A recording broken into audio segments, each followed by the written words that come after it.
Bismillahirrahmanirrahim, alhamdulillah, falënderimi të kënë Allahu Gjelle Gjelaluhu, përshëndetje tona qofshin profetin Muhammed sallallahu alaihi wasallam, mbi shokët e tij, mbi familjen e tij dhe mbi gjithë ata që ndjekin rrugën e tij deri në ditën e gjykimit.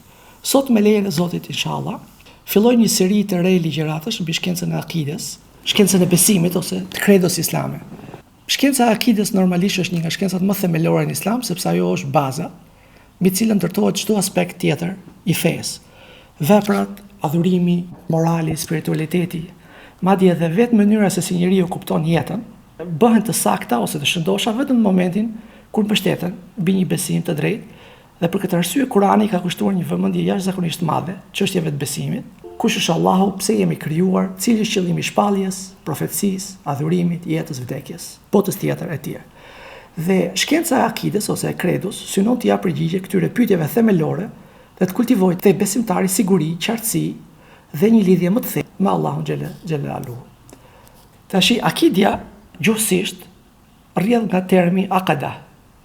Në gjuhën arabe thuhet për shembull aqada litarin kur litari lidhet fort, apo aqada shitjen kur ajo marrëveshja lidhet dhe përfundohet. Dhe kur personi pra e ratifikon dhe e përmbyll një shitblerje apo një marrëveshje.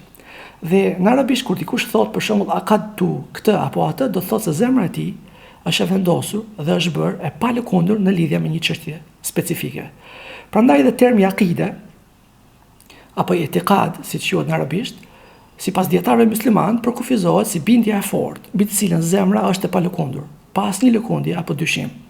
Dhe kjo përjashton çdo hamendje, dyshim apo supozim. Pra ka të bëjë me zemrën dhe ka të bëjë me sigurinë që përfiton zemra në lidhje me çështjet që kanë të bëjnë me Allahun Xhelle Xhelaluhu dhe me akiden në përgjithësi. Pra, gjuhësisht termi akide vjen nga një fjalë që do të thotë të lidhësh diçka fort apo të bësh një nyje. Edhe është me një fjalë ajo mënyra se si zemra lidhet me të vërtetat e besimit dhe lidhet si një nyje e cila nuk shqyhet dot, nuk shpërbëhet dot. Prandaj dhe Imam Gavoçi rahimullah, Suleman Gavoçi, dietari me origjinë shqiptare nga Siria, kur ka përkthyer veprën e Imam Tahaviut, vepra famshme e akides, në shqip dhe ka botuar në vitin 1995, nga veprat e para të akides që janë përkthyer në gjuhën shqipe, e ka titulluar Akiden e Imam Tahaviut, siç quhet në arabisht, si nyja e besimit sipas Tahaviut. Kështu e ka përkthyer në shqip. Dhe një fakt interesant në këtë kontekst është se në Biblën hebreike apo në Dhjetën e Vjetër dhe në traditën hebreike në përgjithësi, episodi më i famshëm, i cili konfirmohet edhe në Kur'an, i cili është episodi i lidhjes së birit Ibrahimit për të sakrifikuar si pasojë e përmbushjes së një ëndre që ai kishte parë. Ky episod, ashtu siç rrëfehet në librin e Zanafillës, në Dhjetën e Vjetër, njihet me fjalë si episodi i akides, akida në hebraisht, që fjalë për fjalë njësoj në arabisht do thotë lidhje ose nyjëzim. Pra, akti i lidhjes birit Ibrahimit, që në Bibël është Ishaku, akti i lidhjes nga ana e Ibrahimit birit tij si përmbushje e ëndrës që ai kishte parë për ta sakrifikuar birin e tij dhe si nështrim dhe bindje ndaj vullnetit të Zotit, ashtu siç i shfaqur atij në ëndër, njihet me termin akida. Dhe prandaj edhe në tekstin biblik me fjalë thuhet ve Yaqud an Yitzhak, dhe ai e lidhi Ishakun, birin e tij, ve Yaqud do thotë lidhi që vjen nga njëta fjalë në arabisht akada. Pra në këtë konteksti, shkenca e akides është një shkencë e cila synon që ta lidh zemrën e robit me të vërtetat e besimit dhe të krijojë një nyje midis atyre, e cila është e fortë dhe e palëkundur. Tani kanë shumë libra akide në botën islame, shumë prej tyre janë jashtëzakonisht të famshme dhe ne mund të kishim zgjedhur prej tyre shumë për atyre që ne dëshironim, apo? Por ajo që kisha vendosur unë dhe ajo që vendosa unë për dersin sot është që të bënim një libër që titullohet Akidja Islame, al-Aqida al-Islamia, e shkruar nga dietari i shquar Muhammed al-Meki ibn Mustafa ibn Azuz, i cili ka ndruar jetën në vitin 1915. Allahu e mëshiroft. Ibn Azuzi ka qenë një dietar i famshëm tunizian, ekspert i hadithit, komentuesi i Kuranit, lexuesi i Kuranit, jurist, specialist i drejtës trashëgimisë, astronom, gjykatës, mufti, letrar, poet edhe udhëtar. Një nga ato dietarët, tipologjia e dietarit klasik, domethënë, i cili është si e thoni, specializuar në të gjitha fushat e shkencave islame, si edhe fushat e atyre që quhet shkencave të dynjas. Dhe autori vet ka lindur në nafta të Tunizisë jugore, në një familje të njohur dietarësh, dhe që në moshë të re ka mësuar Kur'anin dhe fikun, hadithin, akiden, gramatikën, astronominë, e gjitha më radh, në zonën ku ka lindur. Pastaj është vendosur në xhamin edhe në Universitetin e Zejtunës në Tunizi, një nga universitetet më të hershme dhe më të famshëm botës islame, ku ka dhe shërbyer edhe si bifti, gjykatës, kadi, domethënë, para se të bëjë i njohur edhe si dietar, reformator, mësues, udhëtar, aktivist antikolonial kundra, si e thon, Francës koloniale e tjerë më radh. Dhe normalisht ai njihet si dietar tejet i kompletuar, si i thon, autori i shumë librave, dhe autori, poseduesi i shumë ixhazeteve të dijes, si edhe një nga mësuesët më të rëndësishëm të shumë prej dietarëve musliman të asaj zone që erdhën më vonë. Megjithatë, në një moment të caktuar të jetës vet, Ibn Jauzi filloi një fushat të bojkotimit ekonomik të Francës, si kundër përgjigje ndaj kolonizimit që ajo i kishte bërë Tunizisë, edhe Algjerisë dhe vendeve tjera të botës islame, dhe francezët u alarmuan jashtëzakonisht shumë nga kjo iniciativë bojkoti, e cila duhet na kujtojë neve edhe sa bojkote që qarkullojnë këto ditë, dhe e përjashtoi, ose si më thënë, e detyroi Ibn Jauzin që ta lente vendin dhe ta rratisej për në Stamboll, ku aty nga viti 1898-1899 u prit me nderime nga Sultan Abdulhamidi II, i cili, si më thënë, nxiti Ibn Jauzin që të mësonte turqisht, përveç gjuhës arabe, ose osmanisht më saktë, dhe në mënyrë që ai të jepte mësim dhe ta përçonte dijen e vet edhe tek gjeneratat e reja të dietarëve osman. Dhe Ibn Jauzi bëri pikërisht këtë, ai mësoi me fjalë osmanishten dhe më pas u caktua si profesor në një nga universitetet më të famshme të shkencave natyrore në Perëndinë Osmane, Dar el Funun, ku dha mësim studentëve që studionin shkencat e natyrës në arabisht edhe në osmanisht, fushën e akides. Dhe libri që kemi në dorë është pikërisht manuali mësimor që ai shkroi për këto nxënës të kësaj natyre, domethënë nuk ishin specialistë në shkencat islame, po ishin specialistë në shkencave natyrore, dhe detyra e tij, e Ibn Jauzit, ishte që të bënte një manual dhe ta formulonte atë me një gjuhë të caktuar dhe me një strukturë të caktuar që të shkonte përshtat mentalitetit të studiuesve të shkencave natyrore, të cilat ishin jashtëzakonisht ndikuar në atë kohë nga perëndimi, nga zhvillimi teknologjik e shkencor i asaj kohe. Ai e dha mësim këtë për shumë vite në medresen Dar el Funun, siç e përmenda edhe më parë, dhe kjo ka qenë një nga medreset më të famshme të studimit shkencave natyrore në Perëndinë Osmane, dhe rektori i parë i kësaj shkence ka qenë Hasan Tahsini rahimullah, i cili me fjalë për shumë vite ka qenë rektori i Dar el Fununit. Dhe manuali që do bëjmë neve, teksti që do zgjedhim neve, është pikërisht teksti që Ibn Jauzi e ka përzgjedhur për t'i dhënë mësim studentëve të universitetit Dar el Funun të asaj kohe. Dhe një nga veçantitë e kësaj vepre është që ajo përbën një kombinim të rrallë ndërmjet, si më thon, qendrit një vepër e shkurtër përmbledhëse, po njëkohësisht të përquajtë shumë informacioneve, të qenë gjithë përfshirëse në kuptimin në përcimin e kuptimeve.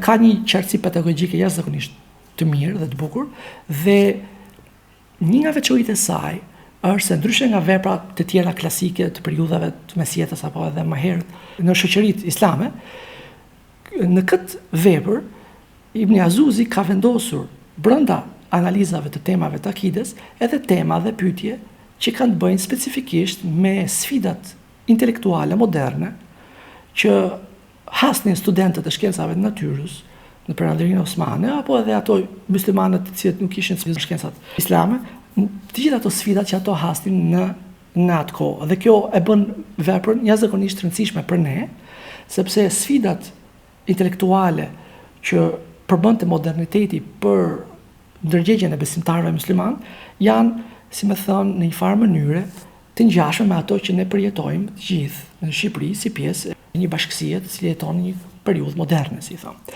Dhe kjo nuk gjendet lehtë në tekstet e tjera klasike që janë më të famshme normalisht se teksti i Ibn Jauzit. Ai e ka si më thonë, strukturuar tekstin në 40 çështje, dhe këto 40 çështje ai vetë i ka formuluar si një formë pyetjesh dhe pastaj i ka analizuar duke i dhënë përgjigje.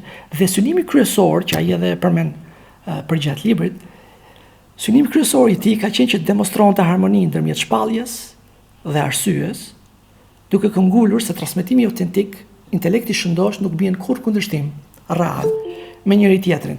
Dhe ky synim ishte veçanërisht i rëndësishëm për të, sepse ai po i fliste studentëve osman, shkencave të natyrës, që ishin jashtëzakonisht të ndikuar nga gjitha rrymat intelektuale, filozofike dhe shkencore, perëndimore të asaj kohe, dhe disa prej akuzave apo sfidave të cilat i paraqiteshin këtyre studentëve është që feja bien kundërshtim me shkencën, dhe një nga synimet që ai ka pasur në këtë libër është që tregonte pikërisht që nuk ka kundërshtim ndërmjet intelektit apo shkencës dhe fesë të kuptuar në mënyrën e duhur. Dhe një nga gjërat e rëndësishme është që libri në fjalë, pra teksti i Ibn Jazuzit, është komentuar nga një dietar bashkohor sirian, Mejdi Meki, i cili e ka sjell disa analiza, e ka zgjeruar disi tekstin dhe ka sjell disa analiza nevojshme që autori për shkak të përmbledhjes së tekstit nuk ka pas mundësi që t'i përmendin to. Dhe unë kam pasur rastin që ta studioj pjesën ndërmuese të tekstit në fjalë me komentuesin vet këtu në Doha, sepse ai jeton në Doha për shumë vitesh. Dhe prandaj edhe e kam njohur tekstin në mënyrë të drejtë për drejtë, edhe e kam pëlqyer dhe prandaj edhe vendosa me fjalë që ne ta bënim bashkë në këtë seri leksionesh. Dhe qasja jon, sepse ka shumë qasje që dikush mund të marrë në lidhje me akiden apo jo, është që e para punës duhet sqaruar që natyra e analizës tonë do të jetë në nivel introduktiv, siç e thash edhe para se ta fillonim leksionin së bashku, ajo do të shërbejë si një lloj përkujtimi për ata të cilët janë, si më thon, njohur më parë me disiplinën e akides të kredos islame, dhe mund të shërbejë edhe si një themel i shëndosh për ata të cilët i hyjnë kësaj disipline për herë të parë. Dhe një nga gjërat, mënyra se si do ta zhvillojmë tekstin është që përgjatë ligjërimit do lexojmë fillimisht tekstin e Ibn Jazuzit dhe më pas do ta komentojmë atë, me aq sa kemi mundësi, duke u mbështetur te komenti i Mejdi Mekit, vetë këtij dietari sirian që i ka bërë koment librit, si edhe burime të tjera që do t'i përzgjedhim sipas dëshirës dhe sipas nevojës më saktë. Dhe përgjatë diskutimeve, inshallah, ne do përpiqemi të qëndrojmë sa më larg debateve teologjike dhe polemikave që shpeshherë kanë karakterizuar fushën e akides. Në të shumtën e rasteve ne do të përqendrohemi tek elementët themelor dhe përbashkësues të akides dhe do të përmendim në mënyrë deskriptive ndoshta 2-3 trende kryesore në lidhje teologjike islame në lidhje me temën fjalë, pa, si më thënë, marrë detyrimisht një qëndrim normativ se cili është më i saktë, cili është më pak i saktë. Dhe më shumë diskutimi është rëndësishme të theksohet që diskutimi i ynë nuk do të jetë ose nuk synon të jetë apologetik. Domethënë, synimi kryesor nuk do të jetë vërtetimi teologjik i aspekteve ndryshme të teologjisë islame dhe mbrojtja e akides islame karshi akuzave apo akideve apo kredove të feve të tjera. Diskutimi ynë e merr për të mirëqenë vërtetësinë e besimit islam dhe synon të paraqesë audiencës një parashtrim të mirë organizuar të mënyrës se si muslimanët i konceptojnë dhe artikulojnë temat e ndryshme të kredos.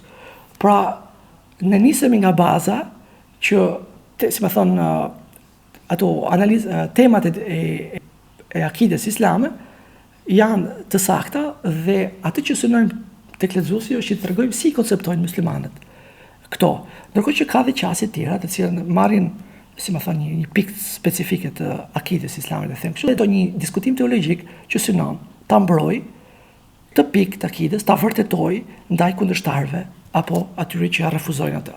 Këto pak a shumë janë qasjet që do kemi në këtë mesele. Dhe pa humbur kohë, ne do fillojmë me pjesën e parë të tekstit. Autori masi ka një parathënie shumë të shkurtër, fillon tekstin e tij me përmendjen e disa prej emrave dhe cilësive të Allahut xhela xhelaluhu, të cilat në tërësinë e tyre janë emrat që e përshkruajnë më së miri unicitetin dhe tauhidin, monoteizmin islam.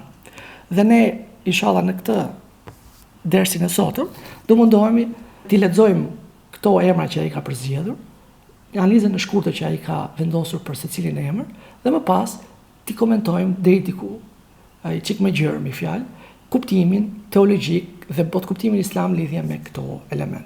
Ai e fillon librin duke thënë Bismillahirrahmanirrahim, paqja dhe bekimet e Allahut qofshin mbi zotëriun ton Muhammedin sallallahu alaihi wasallam, familjen e tij dhe shokët e tij.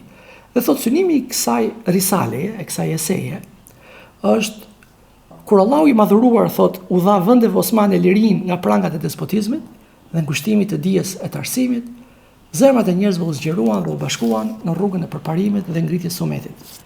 Secila prej tyre filloi ta ndihmoj vllajën e vet për t'u larguar paditurinë, për ta udhëzuar drejt daljes nga humbja, dalaleti me fjalë, ose për ta ngritur nga një pozitë e ulët drejt një njohje apo veprimi më të lartë. Thot, asnjë popull nuk ka sukses pa bashkim, pa përhapje nga secilit të dijes dhe drejtësisë që posedon, pa bindjen ndaj këshilluesve të sinqertë dhe pa pastrimin e zemrave nga urrejtja e fshehtë. Parimet e suksesit tashmë kanë ndriçuar, thot, ashtu siç lind agimi duke paralajmëruar mëngjesin, dhe çdo profesion e zanat po synon të shfaqë aftësitë e veta në fushë që secili të përfitojë nga e tjetrit.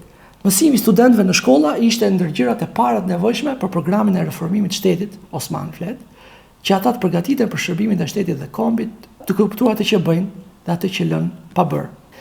Megjithëse programi mësimor thot përfshin gjërësisht shkenca natyrore, se siç të thash, ky tekst jepet mësim në Darul Funun, në Fakultetin e Shkencave Natyrore, më të njohur të Perandërisë Osmane asaj kohe. Thot, megjithëse programi mësimor përfshin gjërësisht shkenca natyrore dhe studentët nuk mund të heqin dorë prej tyre në zhvillimin e industrive, e teknologjisë, megjithatë thot, nuk ka kundërshtim mes teknologjisë dhe dijeve fetare për atë që i studion siç duhet. Përkundrazi, kur arsyeja zbatohet drejt në transmetim, gabimi largohet dhe besimi fetar forcohet pa ndjenjë njeriu. Prandaj me këtë esej ose me këtë libër, dëshëm të ruajmë studentëve besimin islam në të dyja gjuhët fisnike, thot. Arabisht, gjuhën e fesë, dhe turqisht ose osmanisht më saktë, gjuhën e shtetit.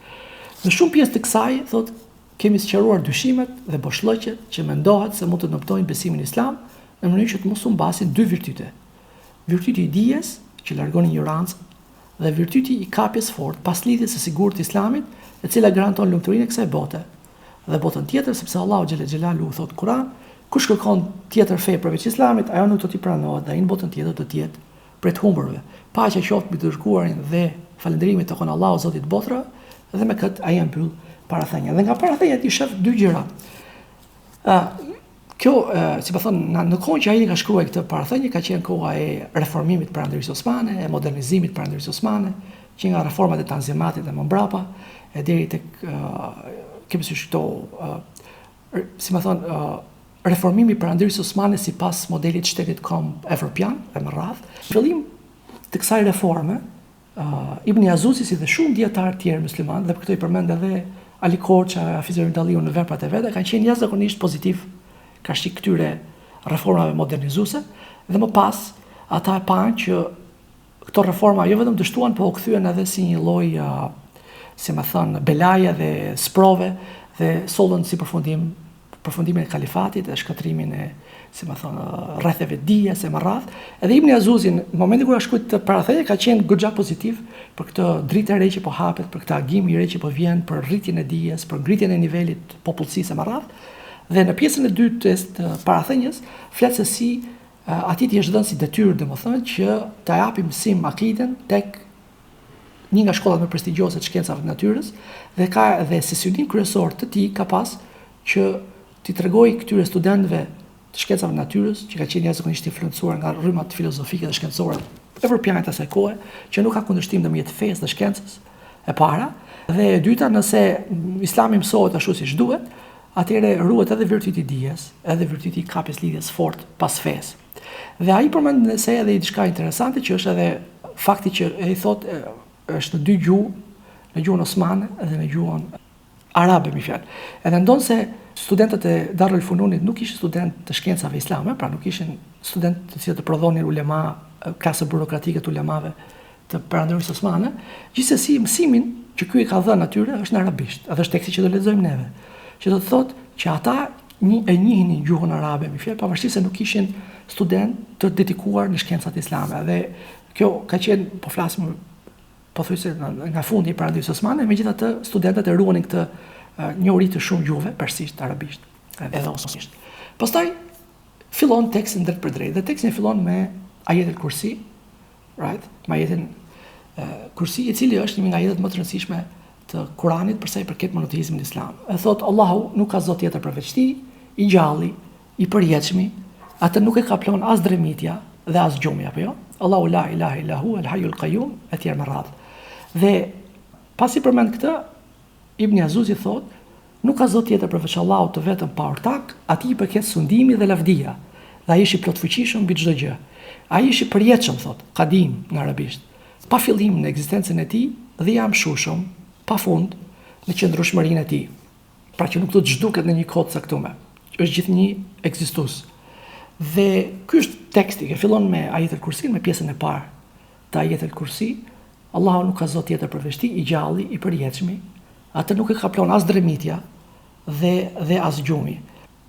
Dhe fjala e parë që përmendet, pra Allahu nuk ka Zot tjetër përveç tij, nuk kupton me mohimin e hyjnis për çdo gjë tjetër përveç Allahut dhe pohimin e saj vetëm për Allahun xhela xhelalu. Dhe emri i parë, cilësia e parë, e cila përmendet më njëherë pas Allahu nuk ka Zot tjetër përveç tij, është El Hayy, i gjalli, që do thotë që Allahu xhela xhelalu është i amshushëm pa ndërprerje, është ai i cili është gjithnjë i gjallë dhe nuk do të zhduket asnjëherë dhe ekzistenca e tij nuk do të përfundojë asnjëherë.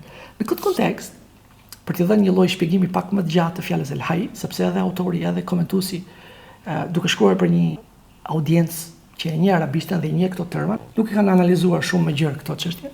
Unë mendova që të sillim disa analiza që Imam Ali rahimahullah në librin Maqsad al-Asna fi Sharh Asma al-Husna, në librin e tij të fokusuar për emrat e cilësitë të Zotit, i bën këtyre emrave të cilësi. El Hayy al-Qayyum, thot ajeti kuranor, i gjalli, ai përjetshëm, apo vetë ekzistuesi. Imam Ghazali rahimahullah, kur shkon ke fjala El Hayy apo ke termi El Hayy, cilësi për Allahun xhela xhelaluhu, thot që i gjallë konsiderohet ajo gjë ose ai person i cili është njëkohësisht veprues dhe perceptues. Deri në atë mas sa ai që nuk vepron dhe nuk percepton fare konsiderohet i vdekur. Dhe shkalla më e ulët e perceptimit, thot, është që perceptuesi të jetë i vetëdijshëm për vetveten. Sepse ai që nuk është i vetëdijshëm për veten është i pajet dhe i vdekur. Ndërsa qenia e gjallë e përsosur, pa kjo është minimumi, ndërkohë që përsosmëria e qenurit i gjallë, qenia e gjallë e përsosur dhe absolute, është ajo në perceptimin e secilës renditet të gjitha gjërat e perceptueshme. Ashtu siç të gjitha gjërat ekzistuese janë në veprimin e saj, në mënyrë që asnjë gjë e perceptueshme të mos i shpëtojë dijes të saj dhe asnjë veprim të mos mbetet jashtë veprimit të saj. Dhe ky është Allahu xhella xhelaluhu, sepse ai është i vetmi i gjalli dhe absolut, në perceptimin e të cilit renditen të gjitha gjërat e perceptueshme dhe të gjitha gjërat që ekzistojnë janë në veprimin e tij. Dhe asnjë prej gjërave që ekzistojnë nuk i shpëtojnë dijes Allahu xhella xhelalu. Nëse një qenie apo diçka i përmbush këto kritere, ai konsiderohet në nivelin më të lartë, të quajtur El Hayy, i gjalli absolut. Sa i përket të gjitha qenieve të gjalla përveç Allahut xhella xhelaluhu, jeta e tyre, të qenieve të gjallë, është në përpjestim me perceptimin dhe veprimin e tyre. Dhe disa e kanë perceptimin dhe veprimin më të lartë, disa kanë më të ulët, disa janë të gjallë në mënyrë më të lartë se të tjerat, e kështu me radhë. Dhe ajo që karakterizon të gjitha ato përveç Allahut është që dija, perceptimi dhe veprimi i tyre është kufizuar brenda disa saqeve të ngushta. Dhe qenjet e krijimit, me fjalë, mund të vendosin një lloj hierarkie bazuar mbi nivelin apo gradin e të qenurit të gjalla në lidhje me përsa i përket perceptimit dhe veprimit tyre. Prandaj edhe në veprat klasike islame ka pas këto, ai njihet edhe në literaturën shkencore dhe teologjike të mesjetës latine, me fjalë, kjo shkalla e krijesave. Domethënë nga gurët, pastaj tek vegjetacioni, pastaj tek kafshët, pastaj tek njeriu, pastaj tek engjëjt e kujt më radh, në varësi të qenurit të tyre të gjalla, në varësi të nivelit të tyre për të qenë të vetëdijshëm për vetveten dhe të qenurit veprues dhe perceptues në njëjtën kohë. Dhe kjo është kuptimi i qenurit të Allahut El Hayy. Allahu i përmbush ato në mënyrën më të plotë dhe më të lartë dhe nuk ka shok dhe partner në këtë cilësi. Dhe ajeti kuranor thotë nuk ka Zot tjetër përveç tij, i gjalli, El Hayy al-Qayyum. El-Qayyum në arabisht do të thotë i përjetshëm, është përkthyr ndonjëherë apo vetë ekzistuesi, ai i cili ekziston prej vetvetes dhe nuk ka nevojë për dikë tjetër që ta sjellë në ekzistencë dhe ta mbajë në ekzistencë. Dhe Imam Ghazali rahimullah thotë nëse do të ekzistonte një qenie, esenca e së cilës do t'i mjaftonte vetvetes, ekzistenca e së cilës nuk do të vinte nga dikush tjetër, dhe qenia e së cilës nuk do të kushtozohej nga ekzistenca e diçkaje tjetër, atëherë ajo do të ishte absolutisht vetë ekzistuese. Pra nëse ekziston një esencë që do t'i mjaftonte vetes nuk do të vinte nga dikush, pra nuk do të krijohej nga dikush, dhe nuk do të kushtizohej nga ekzistenca e diçka tjetër, atëherë ajo është vetë ekzistuese. Dhe nëse më tepër thotë, çdo tjetër që do të ekzistonte në saj të saj, aq sa ekzistenca dhe vazhdimësia e gjërave të mos përfituroheshin pa të, atëherë ajo do të ishte e qayyum. Sepse që në një fjalë ekziston në vetvete, një, dhe dy, çdo gjë tjetër ekziston përmes saj. Në momentin kur një qenie ekziston në vetvete dhe çdo gjë tjetër ekziston përmes saj, atëherë merr cilësinë El Qayyum. Dhe vetëm Allahu xhelle xhelaluhu e ka këtë cilësi dhe kjo është dhe kuptimi i termit El Qayyum. Pastaj ajeti kuranor thot, atë nuk e kaplon as kotja apo dremitja dhe as gjumi. Dhe në arabisht dremitja është esina, apo jo, dhe i referohet fazës fillestare të gjumit, ndërkohë që an-naum për gjumi, me fjalë në gjendjen e rëndë që largon vetdijen e robit dhe fuqinë e tij. Dhe kuptimi i këtij ajeti me fjalë është se Allah nuk e ka plon as kotja, as pak gjumi, sepse kotja, dremitja dhe përgjumja nuk mund t'i përshkruan Allahu xhelle xhelalu, sepse ato tregojnë mungesë dijeje, vetëdijeje, mangësi edhe dobësi. Ndërkohë që Allahu i lartësuar është i pastër nga çdo mangësi dhe çdo emet dhe çdo cënim në kundërshtrimin islam dhe është i lartësuar mbi çdo ndryshim. Për këtë arsye, Allahu xhelle xhelalu thotë që atë nuk e ka plon as dremitja dhe as gjumi. Dhe Ibn Azuzi, në momentin kur e shpjegon këtë ajet, thotë që Allahu është El Qadim, i përjetshëm, e përktheva unë apo pa fillim në ekzistencën e tij dhe i amshushëm, pa fund në qëndrueshmërinë e tij apo në vetë ekzistencën e tij. Dhe fjala Qadim, i cila përmendet shpesh në veprat e akides, në arabisht i referohet diçka që është e lashtë, apo dhe diçka që është e përjetshme. Por mos shumti i referohet diçka që i paraprin diçka tjetër. Fjala Qadim, ndonse përmendet shpesh, nuk është prej emrave të bukur të Allahut xhelle xhelaluhu, el-Esmaul Husna. Ajo është zakonisht një emër i cili zëvendëson emrin el-Awwal, i pari. Në Kur'an Allahu xhelle xhelaluhu përshkruhet si i pari dhe i fundit. Dhe shpeshherë i pari, në vend të termit al-awwal, i pari, përmendet termi al-qadim në verbet e akides në gjuhën arabe. Problemi është që al-qadim përdoret, siç e thash, për atë që i paraprin diçka tjetër. Thuhet për shembull kjo është e lashtë, qadim, në kuptimin që është më e hershme në raport me diçka tjetër. Por kjo nuk do të thotë që nuk ka gjë që e paraprin atë.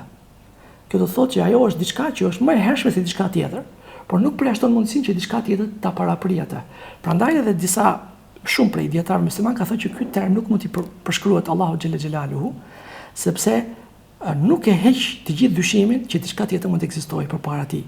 Dhe për më tepër, Allahu xhelle xhelaluhu vetë në Kur'an e ka përmendur termin al-awwal, i pari dhe i fundit, ku thotë në surën Hadid, ai është i pari dhe i fundit, i dukshmi dhe i padukshmi, ose më saktë, i manifestuari dhe i fshehuri, dhahir wal batin, dhe ai është i dijshëm për çdo gjë. Dhe profeti sallallahu alajhi wasallam në një hadith transmetuar nga Abu Huraira dhe regjistruar nga Imam Muslimi në Sahihun e tij, thotë profeti sallallahu alajhi wasallam ka thënë, ka bërë një dua, ku thotë: O Allah, ti je i pari dhe para teje nuk ka asgjë, ti je i fundit dhe pas teje nuk ka asgjë, ti je i manifestuari dhe mbi ty nuk ka asgjë, ti je i fshehuri dhe nën ty nuk ka asgjë. Pra, thjesht një sqarim i fjalë terminologjik që termi qadim, ndonse është krejtësisht i përhapur dhe gjendet në shumë verba të akides, ka këtë element që i referohet diçka të lashtë, por jo domosdoshmërisë të parës, gjë. Dhe masi i bën këtë analizë fjalisë parë të tekstit të Ibn Azuzit, ai vazhdon duke thënë, është e pamundur që Allahu të përfiturohet në ndonjë formë apo të konceptohet nga mendja. Çdo gjë që të shkon në mendje për Allahun, thotë Ibn Azuzi, ai është ndryshe nga ajo që ti ke përfituar dhe i papërngjashëm me të. Dhe pastaj i citon ajetin kuranor, asgjë nuk është si ai, dhe ai është dëgjuesi dhe shikuesi. Në këtë kontekst, tu ka një element të rëndësishëm, unë fillimisht do lexojmë një paragraf deri diku të gjatë nga Qadi Iyadi në veprën e tij të famshme Shifa. Dhe pastaj do të bëj një koment të shkurtër. Ai thotë, Qadi Iyadi rahimullah në veprën e tij Shifa, një vepër më të famshme për profetin sallallahu alaihi wasallam, thotë në lidhje me këtë ajet, asgjë nuk është si ai. Edhe në lidhje me këtë idenë që ai nuk mund të përfiturohet të rrohet plotësisht nga mendja, dhe të konceptohet nga mendja, dhe çdo gjë që të shkon në mendje për Allahun, Allahu nuk është i papërngjashëm me të dhe është ndryshe nga ajo. Qadi Iyadi rahimullah thotë, të besosh se Allahu i lartësuar qoftë ai është i pakrahasueshëm në madhështinë, lavdinë, sundimin dhe emrat e atributeve të tij të bukura, dhe se asnjë prej krijesave të tij nuk i përngjason atij, as ai nuk i përngjason ndonjërs për tyre. Çfarëdo me cilën Allahu ka përshkruar veten, apo me cilën ka përshkruar atë i dërguar ai tij, sallallahu alaihi wasallam, nuk ka ngjashmëri reale ndërmjet krijuesit dhe krijesës. Atributet e të amshueshmit janë të ndryshme nga atributet e krijesave, ashtu siç qenia e tij nuk i përngjason qenieve të krijuara, po kështu dhe atributet e tij nuk u përngjasojnë atributeve të krijesave, sepse atributet e krijesave janë të kushtozuara dhe aksidenca, ndërsa Allahu i lartësuar qoftë ai është i pastër dhe transcendent mbi të gjitha këto. Përkundrazi i thot, atributet dhe emrat e tij kanë ekzistuar gjithmonë. Dhe në lidhje me këtë thot, vazhdon Kadi Jadi, Allahu thot, asgjë nuk është si ai, dhe një prej dietarëve të lluar musliman ka thënë, tauhidi, monoteizmi islam, është pohimi i një qenjeje, Allahut, që nuk i përngjason qenieve të tjera dhe atributeve që nuk i përngjasojnë atributeve të tjera. Dhe mësane ai citon, më pas citon edhe një tjetër dietar ku thot, ai nuk ka një qenie si një qenjet e tjera, pra Zoti nuk ka një qenie si qenjet e tjera, as një emër si emrat e tjerë, as një veprim si veprimet e tjera, as një atribut si atributet e tjera, përveç se në përputhjen e fjalës, pra Rahman, Rahman, Rahim, Rahim, ka përputhje fjalës, po nuk do thotë që ka përputhje në kuptim, ose në përmbajtje, një vlefshmëri në përmbajtje. Qenjet e krijuara, vazhdon citimi, kanë atribute të krijuara dhe të përkohshme, ndërsa qenia hyjnore nuk mund të ketë atribut të krijuar, ashtu si qenjet e krijuara nuk mund të kenë atribute të amshueshme. Dhe thotë ky, vazhdon Kadi Jadi, thotë ky është medhhebi e Lihakut, Ahlus Sunnetit dhe Xhamatit. Dhe më pas ai thot, një prej mësuesve tan ka thënë, çdo gjë që imagjinoni në mendjet tuaja apo e konceptoni në intelektin tuaj është e krijuar si vetë ju. Pra, imagjinata për qenien, atë aspektin e brendshëm të Allahu xhelle xhelaluhu, për natyrën e qenies Zotit imagjinata është krijesë ashtu siç jeni krijuar edhe ju. Prandaj nuk mund ta merrni atë si korrespondencë absolute me realitetin hyjnor siç është në vetvete. Kjo është pak a shumë komenti i kësaj. Dhe ai thot, pastaj e mbyll citimin duke thënë Allahu na forcoft neve dhe juve në tauhid e me radhë. Tani, këtu ka një element që të rëndësishëm që duhet sqaruar, kur thot është pamundur që ai të përfiturohet në një formë apo të konceptohet nga mendja. Këto formulime ekzistojnë në akide për të eliminuar një gabim teologjik, i cili vendos shenjën e barazvlerësimit ndërmjet emrave të Allahut dhe emrave të Allahut, ose të njëjtave emrave që paraqiten edhe tek njerëzit. Për shembull, Allahu është bujari, njeriu është bujar. Dhe ndosë këto emra kanë të njëjtën fjalë, por mënyra se si këto aktualizohen, ekzistojnë tek njeriu është ndryshme nga mënyra se si ajo ekziston dhe aktualizohet tek Allahu xhelle xhelaluhu. Dhe në momentin kur njeriu mundohet të konceptojë natyrën e qenies Zotit, është bindje e teologjike islame që diskutimet rreth natyrës së qenieve të Zotit janë përtej kapaciteteve njerëzore për t'i rrokur ato në mënyrë të plotë dhe absolute. Dhe për këtë arsye, për shkak të limiteve epistemologjike që ne kemi, ditunore, dhe pa aftësisë për të rrokur qenien e Zotit ashtu siç ajo është në vetvete, çdo përfiturim që njeriu mund të krijojë për Zotin nuk duhet barazvlerësuar asnjëherë me mënyrën se si ajo gjë ekziston tek Allahu xhelle xhelaluhu në vetvete. Kjo nuk do të thotë që besimtari nuk ka përfiturim për Zotin, apo që nuk e njeh natyrën e Zotit, apo që nuk ja njeh cilësitë e tij. Kjo nuk është ajo që quhet vija negative në teologjia që bazohet vetëm tek mohimi. Zoti nuk është ky, nuk është ky, nuk është ai, por nuk mund të pohosh asgjë për Zotin. Jo, besimtarët musliman pohojnë për Zotin emrat dhe cilësitë e tij, e njohin natyrën e Zotit, por në mënyrë relative. Kjo është ideja. Dhe çdo përfiturim nuk duhet të marrë asnjëherë si solid, përfundimtar dhe i përhershëm. Dhe kur dietarët muslimanë për këto, edhe në këtë citim që u përmenda, theksojnë këtë dallim pothuajse të plotë ndërmjet emrave të Allahut xhelle xhelaluhu dhe mënyrës se si këto emra aktualizohen tek qenia njerëzore, synimi i tyre është pikërisht që ta eliminojnë një prej gabimeve teologjike, që është me fjalë e para punës, pohimi se njeriu mund ta rrokë plotësisht natyrën e Zotit, ashtu siç ajo është. Dhe e dyta, vendosjen e shenjës së baravlerësimit ndërmjet emrave të Allahut xhelle xhelaluhu, cilësive të tij dhe mënyrës se si edhe njeriu shfaq disa prej tyre në jetën e vet. Edhe kjo është me fjalë dallim i rëndësishëm. Pastaj, të paktën për këtë seksion që ne do bëjmë sot, Ibn Jauzi mbyll këtë seksion të librit vet me përmendjen e dytë 3-4 emrave të rëndësishëm të Allahut xhel xhelalu që shpërfaqin monoteizmin islam, si edhe unicitetin e Allahut xhel xhelalu. Dhe thot, ai Allahu xhel xhelalu është El Aziz, El Hakim. Ai është i plot fuqishmi dhe i urti. Fjala e parë është Aziz. Edhe ne kemi Aziz edhe emra robësh në Shqipëri me fjalë. Dhe çfarë do të thot Aziz, që përkthehet si i plot fuqishmi ose eminenti, madhështori, eminenti, i fuqishmi ose i plot fuqishmi. Tani, dietarët muslimanë, dhe këtu i kthemi prapë Imam Ghazaliu rahimullah, thotë që El Aziz është ai që zotron një pozitë aq të lartë sa rrallë gjendet dikush i ngjashëm me të. Ndërkohë që njerëzit kanë nevojë të madhe për të, dhe qasja tek ai është e vështirë. Pra ka 3 element. Elementi i parë është që rrallësia është aq i rrallë sa që rrallë gjendet dikush i ngjashëm me të. E dyta, njerëzit kanë nevojë për të, dhe e treta, qasja tek ai ose tek kjo gjë është e vështirë. Kur përbashkohen këto 3 element, atëherë dikush ose diçka mund të quhet Aziz. Dhe në teologjinë islame vetëm Allahu xhel xhelalu i përmbush këto 3 cilësi, themi kështu, në mënyrën më të plotë, dhe prandaj ai është El Aziz. Sepse thot Imam Ghazali rahimullah, ka shumë gjëra në këtë botë që janë të rralla, po për shkak se nuk ka rëndësi të madhe ose dobi të veçantë, ato nuk quhen Aziz.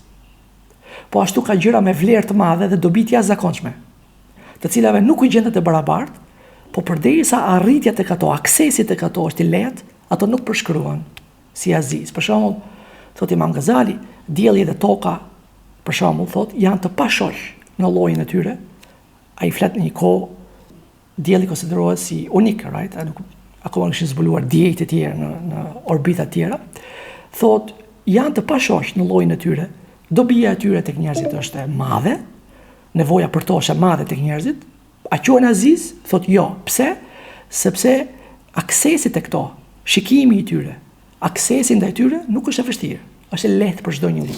Prandaj nuk përbushet një nga kriteret, prandaj dhe nuk quhet Aziz. Pastaj thot, për më tepër se cila nga këto cilësi të quhen i rrallë, i nevojshëm për krijesat dhe i vështirë për të aksesuar, ka shkallë për sosmëria dhe mangësia. Pra, krijesat përmbushin këto në mënyra të ndryshme. Thot, për sosmëria rrallësisë arrin kulmin tek njëshmëria absolute, sepse nuk ka asgjë më të rrallë se njëshi, të quhet një, i vetëm, si më thënë. Nëse kjo njëshmëri nuk kupton pamundësinë absolute të ekzistimit të diçka e ngjashme, atëherë këtë realizon vetëm Allahu xhel xhelalu. Dielli, thotë Imam Ghazali, duke rikthyer prapë asaj idesë që ka vetëm një diell në qiell, mund të jetë unik në ekzistencën e tij aktuale, por jo në mundësinë, në potencialitetin, sepse është e mundur të imagjinohet diçka e ngjashme me të që mund të ekzistojë në universi të tjera. Për sosmëria të çmueshmërisë dhe e nevojës së madhe, nuk kupton që çdo gjë të ketë nevojë për të në ekzistencën, cilësitë dhe vazhdimsinë e saj. Pra, dhe në këtë mënyrë të plotë e realizon vetëm Allahu xhel xhelalu. Pra, për sosmëria e qenurit, si thoni, të çmueshëm, arrihet vetëm ku gjithçka tjetër ka nevojë për ty për të ekzistuar, dhe këtë arrin vetëm Allahu xhel xhelalu. Ndërsa për sosmëria e vështirësisë, pra grada më e lartë e mungesës aksesit e të qenurit të vështirë për të arritur, qëndron në pamundësinë për ta rrokur esencën e kësaj gjëje në mënyrë të plotë. Dhe këtë realizon vetëm Allahu xhel xhelalu, sepse vetëm Allahu e njeh plotësisht Allahun. Për këtë arsye, me fjalë, Allahu është i vetmi që është vërtet dhe absolutisht Aziz, dhe askush tjetër nuk është i barabartë me këtë cilësi. Dhe pastaj thot El Aziz El Hakim, i urti.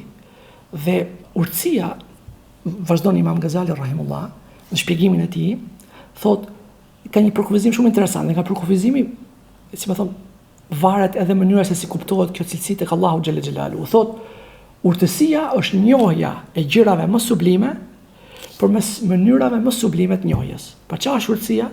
Të njohësh gjërat më sublime, më të larta, përmes formave më të larta të njohjes. Nëse dikush përdor një formë më të lartë njohjes për të njohur gjën më të lartë dhe sublime të mundshme, ai është i urtë, El Hakim. Dhe gjëja më madhështore nga të gjitha, gjëja më sublime nga të gjitha është Allahu xhel xhelalu. Dhe askush përveç Allahut nuk mund ta njohë Zotin në mënyrë të vërtetë. Dhe prandaj dhe Allahu është vërtet i urti, sepse ai njeh gjërat më sublime përmes mënyrës më sublime të njohjes. Dhe mënyra më e lartë e njohjes, opa e dijes, është dija e përjetshme dhe e amshueshme, zhdukja e cilës është e pamundur. Dhe e cila përputhet me realitetin pa lënë vend për dyshim apo fshetësi, pra rrok realitetin në mënyrë të plotë. Dhe vetëm dija Allahu xhalla xhelaluhu i posedon këto cilësi.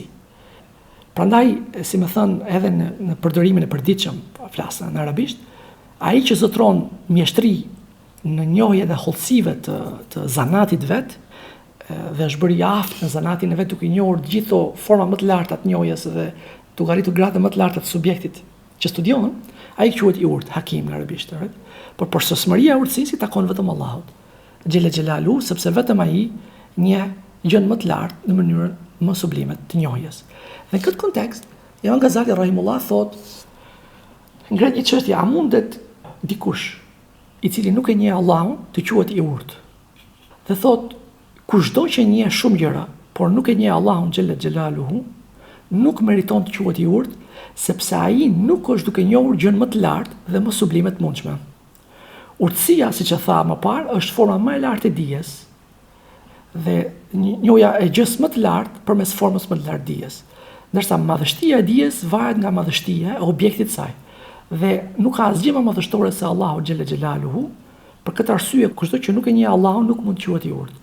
Në të njëjtën kohë, kushdo që e njeh Allahun konsiderohet i urtë, flas, edhe nëse njohuritë e tij për disiplinat e tjera janë të kufizuara apo aftësia e tij oratorike është e ulët, dhe ai nuk është i aftë që ta shpjegojë atë që njeh në formë të rrjedhshme dhe të artikuluar.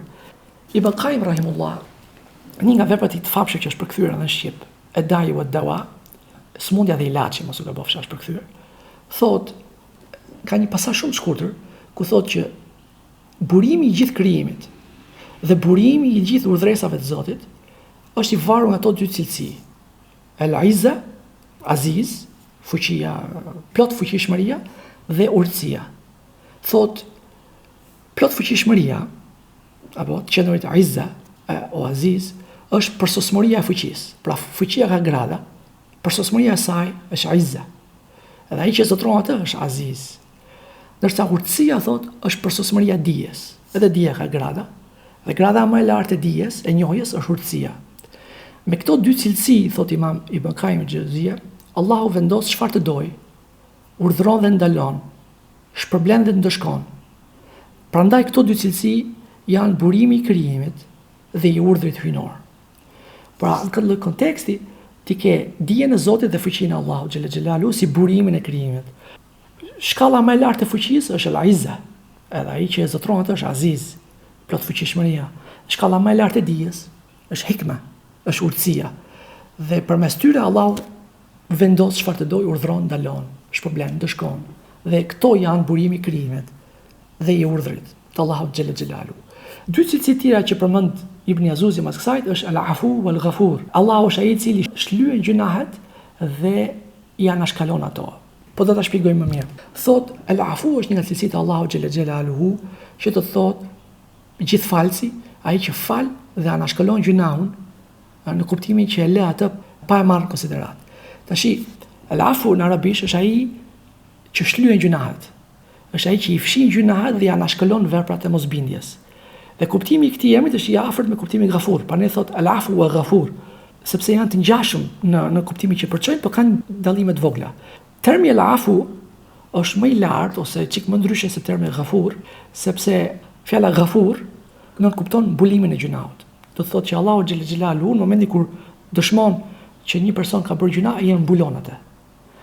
Dhe normalisht nuk e merr në konsiderat. Ndërkohë që al-Afu do të thotë shlyrja, zhdukja, fshirja e gjunahut. Zhdukjen dhe fshirjen e tij të plot. Dhe normalisht që fshirja e gjunahut dhe zhdukja e tij është më e fuqishme se sa thjesht mbulimi i gjunahut. Dhe ky është dallimi ndërmjet al-Afu wal-Ghafur. Dhe Imam Ghazali rahimullah në librin e tij në lidhje me 99 emrat e Zotit, thelbi i këtij librit është që të gjitha emrat dhe cilësitë e Allahut xhella xhelalu na janë bërë ne të njohura, sepse ne kemi një hisë në to. Dhe hisja jonë është që këto emra ekzistojnë edhe tek ne, të aktualizuara.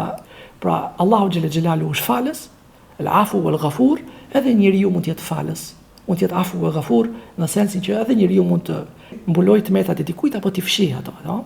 Pa i marrë në konsiderat, domethënë. Dhe Imam Ghazaliu flet tek libri për atë që e quhet at-Takhalluk bi akhlaqillah, që do thotë përvetësimi i trajtave karakteriale të Zotit, që emrat dhe cilësitë e Zotit janë burim për ne, për të kuptuar se si duhet aktualizuar ato tek jeta njerëzore sipas mënyrës njerëzore. Dhe në këtë kontekst ai thotë që kur vjen puna tek al-afu, hisja e njeriu nga këto emra që përmenda, al-afu wal ghafur, është që besimtari duhet jetë për atyre që falin këdo që u bën atyre padrejtësi dhe lërë më ato që u bën atyre mirësi normalisht. Kjo sepse ai e sheh, robi e sheh se Allahu xhelle xhelalu u jep mirësinë këtë botë edhe gjunafçarëve, edhe jo besimtarëve, në vend që ti të shkojë ato më një herë, sepse ai është al-afu wal ghafur. Dhe njeriu gjithashtu mund t'i falë të tjerë duke treguar butësi, tamam, dhe duke pranuar pendimin e tyre, thotë Imam Ghazali rahimullah, sepse nëse ai fal dhe ata pendohen, atëherë gjunat e tyre fshihen. Tamam, prandaj dhe thuhet ai që pendohet nga gjunahu është sikur ai mos ketë bërë asnjëherë gjuna. Dhe në këtë kontekst njeriu ka një lloj modeli të emrave të cilësive të Allahu xhelle xhelalu për t'i aktualizuar ato gjithmonë në jetën e tij me fjalë. Dhe në fund fare pas të këtij seksioni të paktën, Ibn Jauzi rahimullah thotë Allahu xhelle xhelalu është Ar-Rauf Ar-Rahim. Dhe fjala Ar-Rauf Ar-Rahim të dyja nuk kuptojnë mëshirën, por kanë disa element specifik që e dallojnë një fjalë nga fjala tjetër. E para punës Ar-Rahim, Ar-Rahman Ar-Rahim, Bismillahir-Rahmanir-Rahim që ne e përdorim kaq herë me fjalë, janë të dy emra që rrjedhin nga fjala Rahma, mëshirë. Dhe fjala Rahim, ka thënë dietarët musliman, është më specifike se fjala Rahman. Ka shumë mendime normalisht, po le të themi kjo është pak a shumë si më thonë e përgjithshme, është se fjala Rahman përdoret për mëshirën e Allahut xhelle xhelalu për gjithë krijesat e tij në këtë dynja, besimtar, besimtar, kafsh, bim, krijim etj me radhë. Ndërkohë që fjala Rahim është specifikuar vetëm për besimtarët e ditën e gjykimit, vetëm për xhenetlit, e kështu me radhë. Dhe si më thonë, ky është pak a shumë dallimi ndërmjet tyre, ndërkohë që fjala Ar-Rauf, e ne kemi edhe emra në shqip, se mos brezi vjetër, që quhen Rauf, është e njëjta i butë dhe më shqiplot, po fjala Rauf është një formë më e theksuar e mëshirës. Kush është dallimi ndërmjet Rauf Ar-Rahim apo Rahman Rahim dhe Rauf? Është se fjala Rahman edhe fjala Rahim nuk e përjashtojnë shoqërimin me ashpërsi apo ndëshkim. Çfarë do të thotë kjo? Do të thotë që Allahu xhelle xhelalu për shkak të quajtur Rahman dhe për shkak të quajtur Rahim, po sidomos Rahman, mund t'i shkaktojë robit vet një lloj vështirësie, një lloj pengese në jetë, një lloj sprove, në mënyrë që ai ta kalojë atë dhe të përfitojë prej saj dobi, dhe Allahu xhelle xhelalu nga rahmeti që ka për robin, në mënyrë që ai mos lajthiset të shkojë në rrugë të gabuara, mund t'i sjellë atij një lloj ashpërsie, një lloj ndëshkimi, një lloj sprove, duke e ditur që kjo do t'i shërbejë atij në periudha fatgjate për një mirësi, për të qenë sa më mirë me fjalë dhe për të qenë Allahu xhelle xhelalu, për të përmbushur të qenë Rahman me robin fjalë. Ndërkohë që Rauf është ajo formë e mëshirës që nuk shoqërohet me ashpërsi, edhe me ndëshkim. Allahu xhelle xhelalu ku është Rauf me robët e tij, mënyra se si ajo shfaqet në jetën e robit nuk vjen kurrë përmes sprovës, vështirësisë apo pengesës, ndërkohë që Rahman Ar-Rahim nuk i përjashtojnë këto. Kjo është me fjalë dallimi që dietarët musliman i kanë bërë kësaj meseleje, prandaj dhe thot Allahu xhelle xhelaluhu në një ajet kuranor, normalisht Rauf Ar-Rahim si çift fjalësh është përdorur në 8 herë në Kur'an së bashku, dhe herën e 9 në mënyrë interesante është përdorur si një përshkrim për profetin sallallahu alaihi wasallam. Edhe Allahu xhelle xhelaluhu thot për profetin sallallahu alaihi wasallam, laqad ja'akum rasulun min anfusikum. Thot ju erdhi juve një i dërguar nga mesi juaj. Nga mesi juaj, dietarët musliman kanë thënë është nga mesi i arabëve o kurejshve, sa ata e njihnin profetin sallallahu alaihi wasallam, ose nga mesi juaj, nga mesi i gjinisë njerëzore, sepse njerëzit e marrin mesazhin më së miri kur ai vjen nga një prej llojit të tyre. Pra nuk solli me lajke si profet. Thot ju erdhi ju një i dërguar nga mesi juaj. Azizun alayhi ma anantum. Thot atë e rëndon vuajtja juaj. Çdo gjë që ju vuni, për atë i vjen e rëndon, sepse ai ka përdallim për besimtarët, sepse ka mëshirë për besimtarët. Pastaj thot harisun aleikum. Ai kujdeset thellësisht për ju, që ju të hynin besim apo të qëndronin besim. Dhe pastaj thot bil mu'minina raufur rahim. Dhe ndaj besimtarëve ai është Rauf Rahim për profetin sallallahu alaihi wasallam. Pra plot dëmshuri dhe mëshirë. Këto janë cilësitë, disa prej cilësive më të mëdha, më të rëndësishme të profetit sallallahu alaihi wasallam, ku ai thot, ju sol Allahu xhelle xhelaluhu ju erdhi ju një dërguar nga mesi juaj, atëherë rëndon vojtja juaj, kujdeset thellësisht për ju që të hynin në besim dhe qëndronit dhe ndaj jush, ai është plot dëmshuri dhe mëshirë ndaj besimtarëve. Dhe në fund fare, Ibn Azuzi e mbyll me përshkrimin e Allahut si shadidul iqab, që thot i rrept në dëshkim. Dhe gjithmonë dietar musliman, në momentin kur përmendin dashnin, rahmetin, mëshirën, e balancojnë atë edhe me cilësinë e Allahut që është i drejtë gjykatës, edhe në dëshkus, dhe shadidul iqab është ai i cili është i rrept në dëshkim ndaj gjithkujt i cili është treguar si mohus ndaj të vërtetës, mohus ndaj Allahut xhelle xhelaluhu, dhe ndëshkimi i Zotit normalisht është i lidhur drejt për drejt me drejtsinë e tij, dhe është i lidhur po ashtu edhe drejt për drejt me urtësinë e tij, të Allahut xhelle xhelaluhu. Kjo ishte pak a shumë seksioni i parë me cilën Ibn Azuzi rahimullah e fillon tekstin e këtij takides, dhe më pas ai vazhdon me disa seksione tjera, të cilat ne inshallah do t'i bëjmë radhës tjetër. Subhanakallahumma bihamdika wa tabaraka ismuka wa ta'ala jaduka la ilaha ghayruk.